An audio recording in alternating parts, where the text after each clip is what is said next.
Masala items பட்டை லவங்க கிராம்பு அன்னாசிப்பூ எல்லாம் இருக்குது இதில். அப்புறம் வெங்காய விழுது, தக்காளி விழுது, கொத்தமல்லி, கருவேப்பிலை, சில்லி பவுடர், தேங்காய் விழுது, மூக்கடலை, வெள்ளை மூக்கடலை, இஞ்சி பூண்டு விழுது. எண்ணெய் காஞ்சதும் மசாலா ஐட்டம்ஸை போடணும். மசாலா ஐட்டம்ஸ்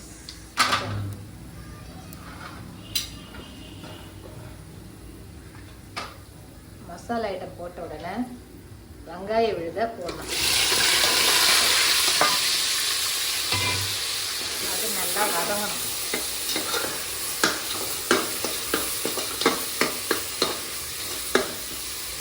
சீக்கிரமாக வதங்கிறதுக்கு கொஞ்சம் உப்பு போடுங்க.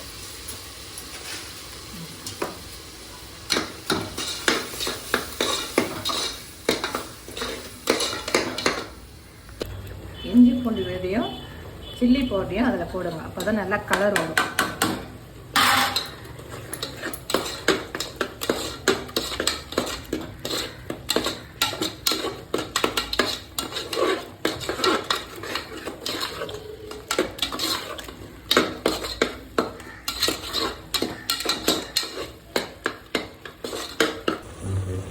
கருவேப்பிலை,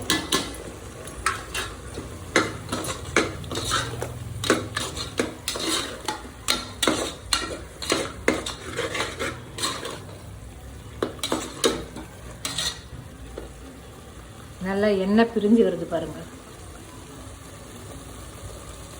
இந்த சமயத்தில் தக்காளி விழுத போடணும்.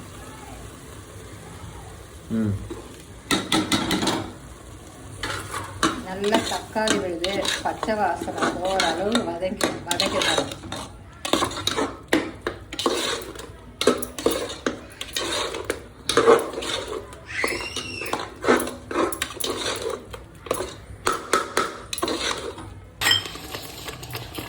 புதுவிதமாக சென்னா குருமான்னு கேட்கும்.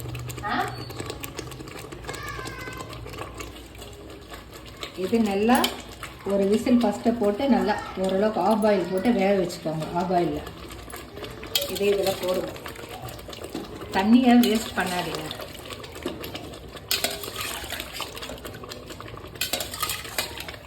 நான் இது ஒரு 10 பேருக்கு பண்ணுறதால அதிகமாக பண்ணுறேன். நீங்கள் கொஞ்சமாக பண்ணுறதுக்கு அளவு பார்த்து போட்டுக்கோங்க.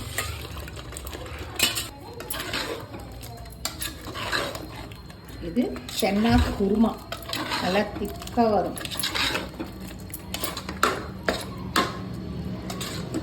நல்லா வதங்கணும்.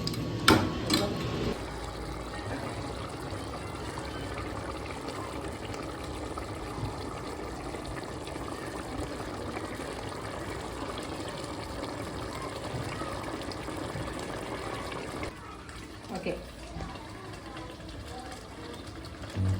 இந்த மாதிரி சமயத்தில் அரைச்சி வச்ச தேங்காய் சோம்பு விழுத இதில் போட்டுடுங்க.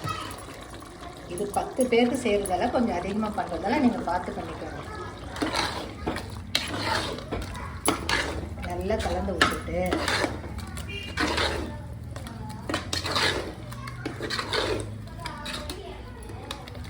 நம்ம தேவையான தண்ணியை ஊற்றணும். வேக வச்சா சுண்டல் தண்ணியை ஊற்றணும். வேஸ்ட் பண்ணாதீங்க.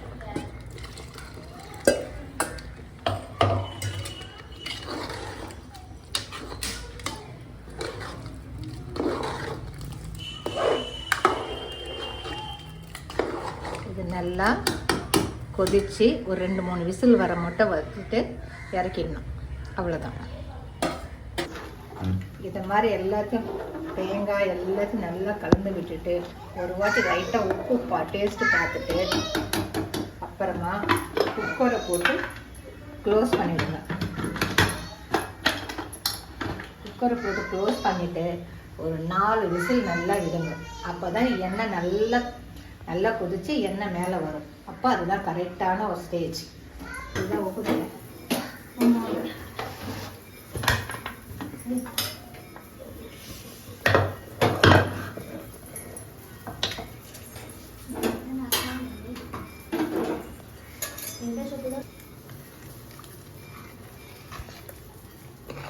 இப்போ நல்லா இப்படி கலந்து விட்டோம்னா இந்த எண்ணெய்லாம் பிரிஞ்சு வந்திருக்கு பார்த்தீங்களா. அப்போது இந்த கொத்தமல்லியை நம்ம கட் பண்ணி போட்டுடணும்.